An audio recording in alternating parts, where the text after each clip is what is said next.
హైదరాబాద్ పరిసర ప్రాంతాల్లో కురుస్తున్న భారీ వర్షాలు జంట జలాశయాలను మరోసారి నింపేశాయి. ముఖ్యంగా వికారాబాద్, తాండూరు ప్రాంతాల్లో ఎడతెరిపి లేకుండా పడుతున్న వర్షాల కారణంగా ఉస్మాన్ సాగర్, హిమాయత్ సాగర్లకు వరద పోటెత్తింది. దీంతో ఇన్ఫ్లో భారీగా పెరగడంతో అధికారులు గేట్లు ఎత్తి దిగువకు నీటిని విడుదల చేస్తున్నారు. ఉస్మాన్ సాగర్ పూర్తి స్థాయి నీటి మట్టం 1790 అడుగులు కాగా ప్రస్తుతం 1789 అడుగులకు చేరింది. జలాశయానికి గంటకు వరద నీరు చేరుతుంది. ప్రస్తుతం 1500 క్యూసెక్కుల వరద ప్రవాహం వస్తుండగా అధికారులు 4 గేట్లు 3 అడుగుల మేర ఎత్తి 1352 క్యూసెక్కుల నీటిని దిగువకు విడుదల చేస్తున్నారు.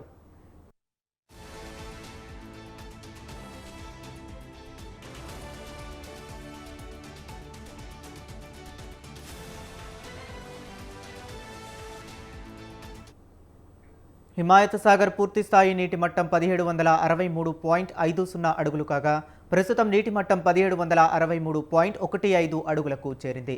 ఈ జలాశయానికి 5000 క్యూసెక్కుల వరద వస్తుండగా అధికారులు 2 గేట్లు 4 అడుగుల మేర, మరో గేటు 1 అడుగు మేర ఎత్తి మొత్తం 3600 క్యూసెక్కుల నీటిని దిగువకు వదిలారు. వరద ఉధృతి ఎక్కువగా కొనసాగుతుండటంతో అధికారులు గేట్లను మరింతగా తెరిచి నీటిని విడుదల పెంచనున్నారు.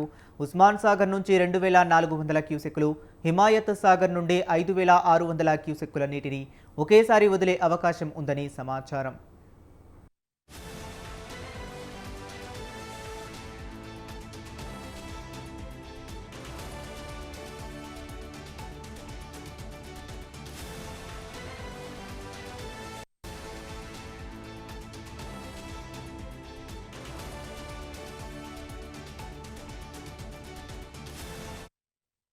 ఈ నీరు మూసీ నదిలోకి చేరడంతో మరోసారి మూసీ ఉధృతంగా ప్రవహించే అవకాశం కనిపిస్తుంది.